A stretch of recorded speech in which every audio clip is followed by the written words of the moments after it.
are legendary, mainly because they defeat and conquer the most overpowered forces of evil. The same logic can be applied to superheroes. Take Iron Man for example. He's become the MCU's greatest asset because he's taken down the baddest of baddies. So today, the TV region's going to be honouring Tony Stark's opponents with the 20 times when Iron Man villains went God mode in the movies. You breathe fire? Okay. I've been rallying for a lot of underrated MCU flicks from back in the day, and Iron Man 3 leads the way with a villain so deadly that Tony Stark needed to bring out the Iron Fleet to counter him. Our starting entry won't have that scene though, because I wanted to kick things off on a fiery note. I wasn't trying to be dramatic there. Killian literally breathes fire here when Rhodes tries to escape from a bunch of extremist dudes with his punches.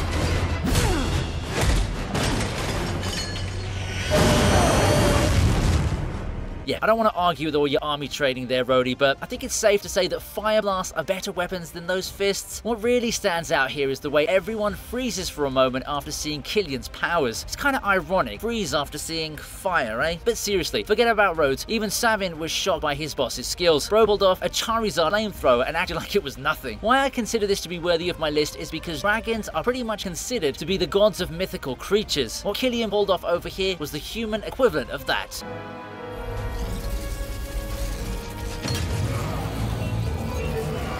If you can defeat the character that everyone was hyping up to be the savior of the universe, then you're definitely worthy of god status. Seeing the first battle between the OG Thanos and Captain Marvel was a bit of an anticlimax because that dude kind of gave up right after he won the Infinity Saga. Luckily, there was a multiverse Thanos just waiting to spring into action, and he gave us a scene worth remembering. Now, the encounter in itself wasn't even that long, but it did more than enough to show us that Thanos wasn't just about brute strength. Using the Power Stone as a last-minute resort was a stroke of genius, and it totally caught Carol Danvers off guard, as well as everyone who was watching this film in the cinemas. Sure, you could say he was technically cheating here, but I don't think anyone was offended when Thanos managed to smack Captain Marvel out of the rest of the movie. I'm being serious. Bro knocked the screen time out of Brie Larson with that blow. To be honest, I was kind of rooting for the guy because I got fed up with all those TikTok videos showing how annoying Captain Marvel is as a person. Speaking of which, do you feel it's over for her in the MCU after the box office results of the Marvels? Come on, let me know what you think about that in the comments.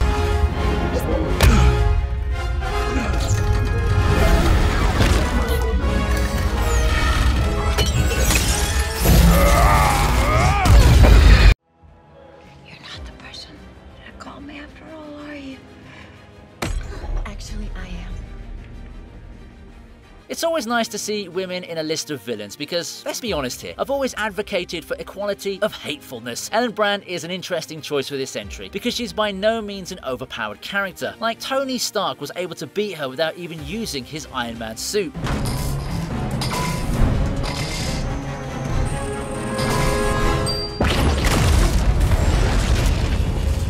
However, the moment where she switches from badass cop to evil extremist soldier was pretty intense and almost felt demonic in a way. The opposite of God is the devil, so I guess that logic works for a villain. On a serious note though, this was the first proper sequence showcasing the extremist powers, and it was a treat to the eyes. Taking down that cop dude was a flex and a half, but let's not forget the part where her body becomes so hot that it actually melts Tony's handcuffs. Okay, I know that sounds kinda spicy, but I don't mean it in that. Yeah, I mean, I know she's the type I'd normally simp for, but to get those intrusive thoughts out of your heads, okay? Yeah, I also want to shout out that line she delivers right before Tony pulls off one of his own flexes. Thanks for the cue, Ellen. Death wasn't in vain.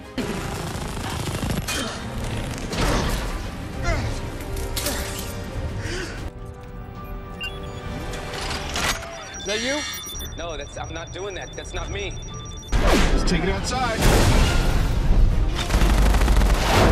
Not many people talk about Ivan Vanko, but TV Region is all about giving people their dues, which is why he finds his way onto this list. The moment where he commands all the Hammer drones and controls them with full authority was a total boss move. I mean, Justin Hammer is standing right there, and he's paid for all these robots, but Ivan just needs to flip a switch, and he's got a whole army under his control. I mean, yeah, he's the one who made those drones, but even then, to see them going after Iron Man in that scene that followed was all gold. Also, I'm not sure if this was intentionally done by the writers, but Vanko actually managed to trick Hammer without directly deceiving him. Back when they were working out their deal, Vanko said, "I can make salute," and Hammer thought he meant military salute. However, what Vanko really said was, "I can make salute." Don't know, salute also means fireworks in Russian, so Vanko clearly said what he planned to do, but because Hammer didn't speak Russian, he had no idea being hustled.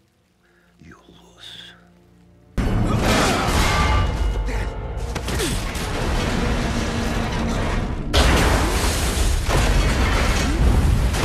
So this scene is actually a direct continuation from the Ellen Brandt entry. Like, it literally picks up after Tony defeats her. I've always believed that Savin should have been the main villain of Iron Man 3, primarily because he had a lot more screen time throughout the film. Bro looked so menacing with that bald head and his constant gum chewing that I kind of felt empty after he was blasted through the chest. Anyway, the main scene in focus here is when he brings down a whole water tower using nothing but the heat from his palms. It's not on the same level as a plasma cannon or a Hulk smash, but the overall presentation of the scene definitely elevated it to a god level attack. I mean, he pretty much flooded the entire place with that move, and more than anything else, I find the Extremis eye glow pretty epic, and we see a lot of it on Savin. I would have also mentioned the airplane fight where he gives Iron Man a run for his money, but it kind of left a gaping hole in his chest, so I think that really qualifies. We always cover our ass. I'm on a mission. What mission? Peace in our time. They say that if you want to be treated like a god, then you should also learn to speak like one. If we look at Ultron, he can almost definitely qualify as the god of philosophy because, damn, that guy had all the Avengers listening to his speech, close attention. No. How could you be worthy? You're all killers. Stark. Jarvis. I'm sorry, I was asleep. My favorite quote has got to be, you want to protect the world, don't want to change it. Like, wow, how does an AI become so savage within its first hour of existence? I think what really stood out here was the fact that Ultron was able to control all of Tony's robots like they were part of his cult. I mean, he was up against the likes of Thor, Iron Man, the Hulk, and Captain America, but still managed to give them a good enough fight, make them panic for a bit.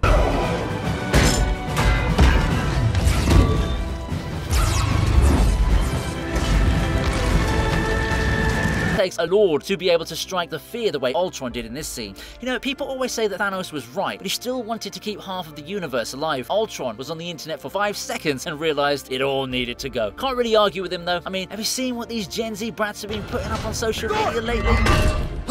It's unsafe. It's unsafe. It's unsafe. It's unsafe.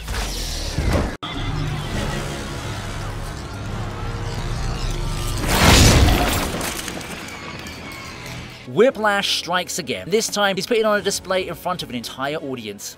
I'm sure you might like to watch Formula 1 races, so you can imagine the kind of turnout that would have been there to watch Tony Stark behind the wheel. Throw in a guest appearance from Elon Musk, got yourself a full house. When it comes to the actual fight, we kick things off with Ivan straight up slashing Tony's car and then dominating him even when he gets into his Iron Man suit. Of course, he does lose the match, but this wasn't before he had everyone praying for Iron Man's health. Bro managed to make a billionaire superhero sweat tech made mostly from spare parts. If not anything else, that's god-level intellect. But even those electrical whips were quite a handful to deal with. Get it? Because he needed his hands to operate the whip? No? Oh, okay, forget it. I also got to mention the ending where he kept taunting Tony by saying, "You lose," again and again. I'm not sure if he knows how the outcome of a fight's determined, but it sure as heck felt creepy AF.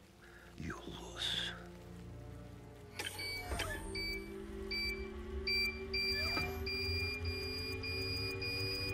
All these drones are rigged to blow. We gotta get out of here, man. Pepper? We're in position.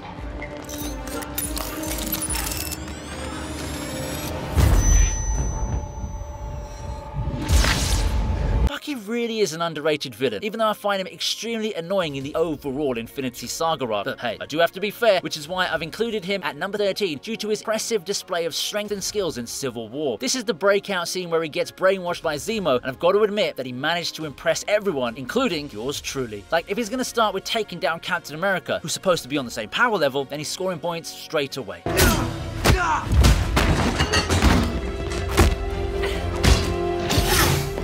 Even the manner in which he defeats Black Widow and Sharon makes him come across as an unstoppable force, because those ladies threw everything at him, but he remained unaffected. Bro even took down Iron Man, although I do have to give props to Tony Stark for being able to last as long as he did without his suit. The fun ends for him when T'Challa shows up and beats him down without the Black Panther suit, but by then, I'm sure the Winter Soldier's done enough to gain his own little group of worshippers.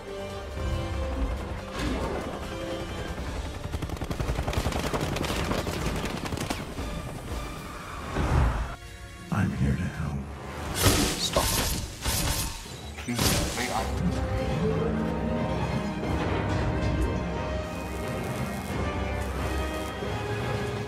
It's kind of funny to mention a scene where someone's born and then calling it a God mode moment, and his decisions do make sense if you look at them from his perspective. Just think about it this way. Ultron's birth is almost identically similar to human's birth. He first wants to know what and where this place is, which is exactly what a baby would feel after coming out of its mother's womb. Then, the state of panic that follows is almost mimicking the baby crying after making contact with this new world. My vision. They really did take everything from me.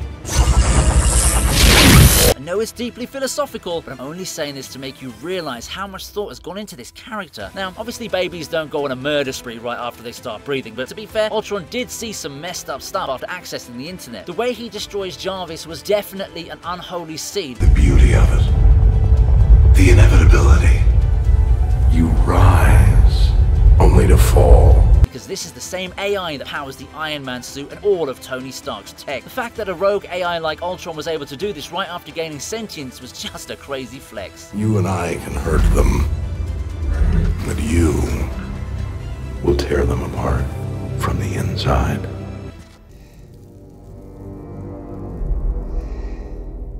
Sir, please put down the spear.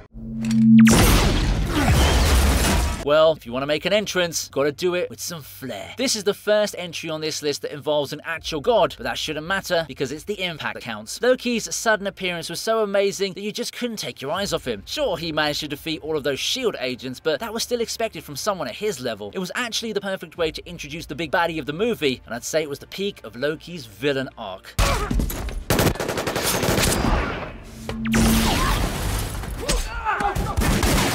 Despite all of that, I've included him this high up on the list primarily because of how he turns Hawkeye into his mind slave. I'm not sure if that's an appropriate term actually, but it is an accurate one, so I'm not changing my mind. Also, if freaking Samuel L. Jackson can't take you down, then you're definitely S-tier material. For a dude who's more fondly remembered as a hero than he is a villain, I'd say that was a pretty solid showing. Loki! Turn off the Tesseract or I'll destroy it. You can't. There is no stopping it. There is only the war. So be it.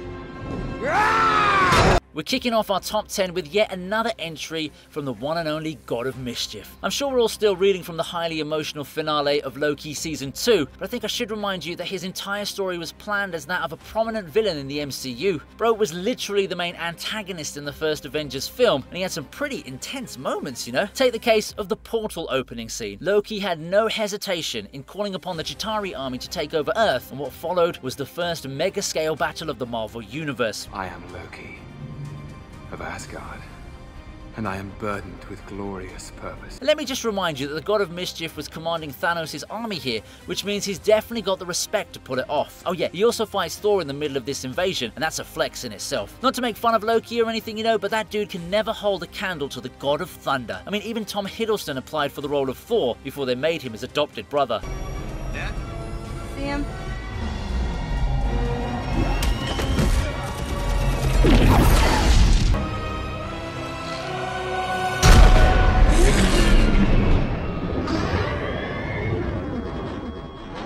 Imagine having a suit so badass that you can take on both Iron Man and War Machine at the same time. That's basically Ivan Vanko with funding. Sure, the guy's evil and stuff, but if he's able to build something as deadly as that Whiplash suit, then can you imagine how amazing it would have been if him and Tony had worked together? Of course, given their history, it would never be likely, but at least one can hope to imagine. The way Ivan dominates Tony and Rhodes was nothing short of epic, because this is the same guy who couldn't defeat the Mark V briefcase suit not too long ago. It was definitely a boss level suit, and I would have loved to see more of it in the MCU if they figured out a way to let him survive in that final battle. I heard that they had to cut out a lot of Ivan's scenes in the final edit, so who knows, maybe we were actually denied some crucial content. I'll admit that I think Ivan could have lasted longer in this fight if he had his helmet on for the final blast, but it is what it is.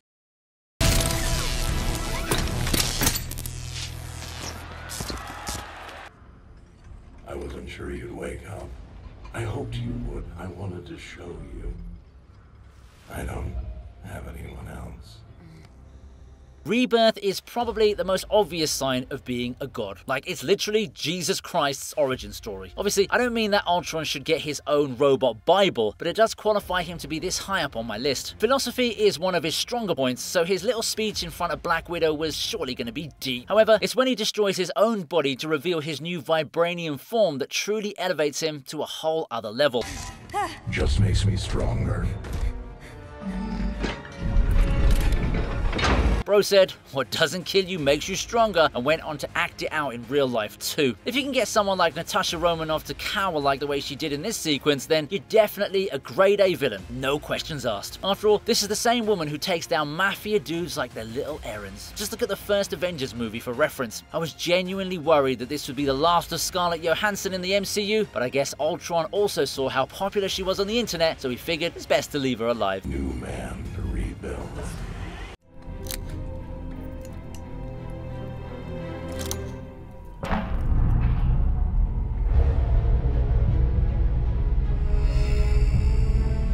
You might have thought I'd forgotten about good old Obadiah, or should I call him bad old Obadiah? Well, anyway, the important thing is that he was the first ever Iron Man villain, so you know, he does deserve a special mention.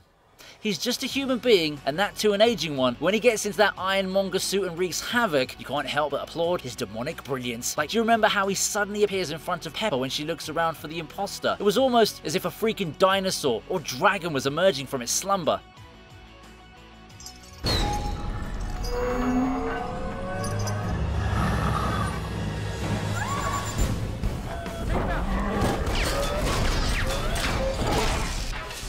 The attack that he launched after that was pretty savage, and I could actually see shades of the Avengers scene where the Hulk chases after Black Widow. Obviously, this one came first, so it served as the inspiration, but what I do want to say is that Jeff Bridges really did justice to Obadiah. Bros literally played a character named the Dude in the 90s and still looked more menacing than all of the 2020s villains combined. Where do you think you're going?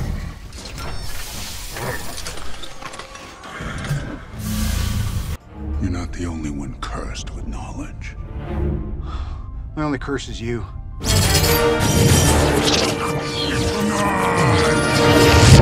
It was obvious that the Mad Titan was going to dominate this list, so here he is with the most memorable battle he had in Infinity War. This was always going to be a big ticket matchup, but to see Thanos brutally defeat Iron Man must have stung for a lot of Robert Downey Jr. fans, yours truly included. The battle in itself was legendary, and Iron Man got in some nice hits, but we all knew who was going to come out on top. It was only a matter of time before Thanos let loose with all the Infinity Stones he had, but more importantly, it was the final speech he gave Tony right before he was about to end it all. Of course, Doctor Strange ended up saving the MCU's biggest star, so this entry is going to have to stay out of my top 5.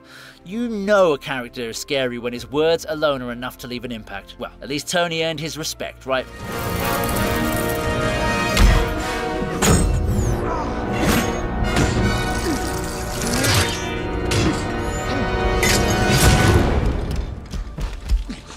Rhodey, get the rest of the people on board that carrier. On. Avengers, time to work for a living. The thing about gods is that they're natural leaders and can command armies large enough to take down countries, or even continents for that matter. I suppose that means Ultron will get the same treatment from those who like to worship the opposite side of the spectrum. The part where he flexes his whole robot army to the Avengers was a truly badass moment, and it actually showcased how bothersome he could be if he had the time to build on his plans. I wasn't sure you'd wake up. I hoped you would. I wanted to show you. I don't have anyone else. I liked how Captain America mocked Thor for openly challenging Ultron, because that was most definitely not all that he got. It's a massive upgrade from the Loki entry earlier, because in this case, Ultron isn't borrowing someone else's soldiers, he's made them himself and is controlling all of them at the same time. It's like that hive mind alien from Rick and Morty, but without the romance and an added touch of sass. War Machine coming at you, right up.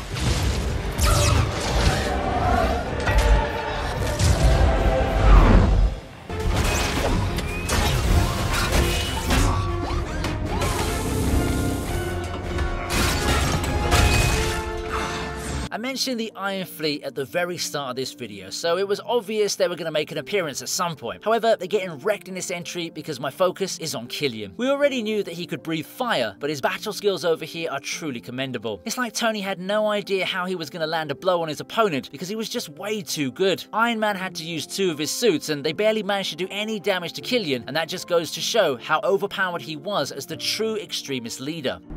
You really didn't deserve her, Tony. It's a pity. I was so close to having her perfect. Okay, wait, slow down. You're right. I don't deserve her. Also, let's not forget the fact that Tony had to trap him in the Mark 42 suit and then detonate it to gain the advantage. Guess what? He still survived that and had to be taken down by Pepper in her extremist form. Bro's more invincible than Mark Racing.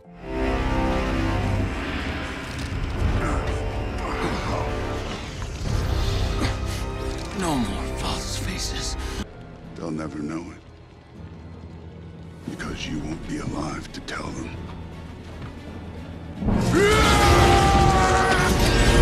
Yep, I think we all know who's going to be occupying the rest of this list. Thanos was never granted the status of a god, but his actions sure warranted the title.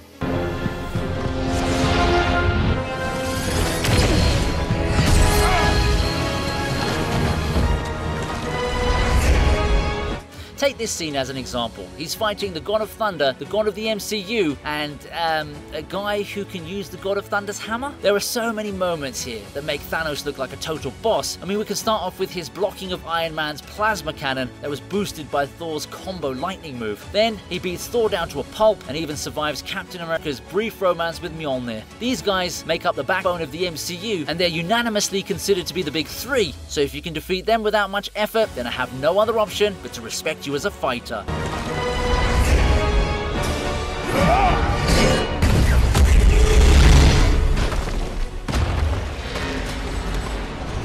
Is he under? Don't let up. Be quick. He is very strong. Parker, help!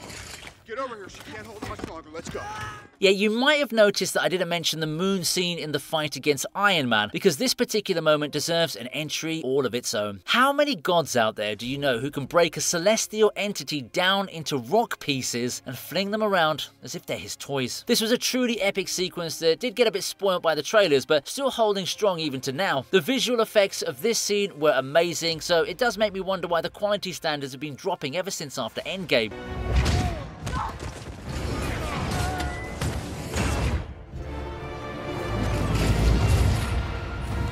You can see that it took Thanos a lot of effort to get this done, but the payoff was huge, and there's no way even Iron Man, with all his nanotech, was going to be able to escape an onslaught like that. Maybe they could have tried playing Talking to the Moon by Bruno Mars as a background track for dramatic effect.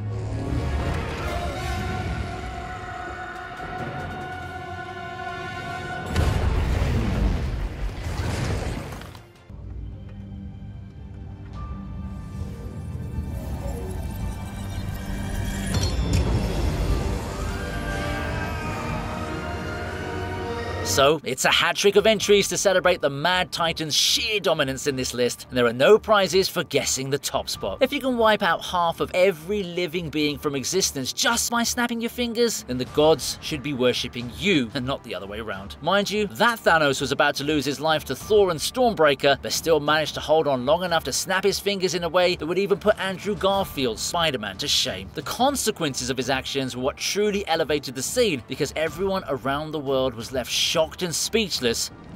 Because now, I know what I must do. I will shred this universe down to its last atom. By what had just happened. And yeah, I don't just mean the fictional world, I'm also referring to the audience members who watched this movie in the cinemas. Born out of blood. They'll never know it. Because you won't be alive to tell them.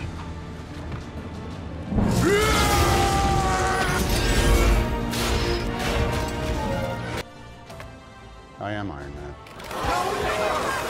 Hope you like this video, please subscribe to the TV Region, and here's another video that you'll enjoy.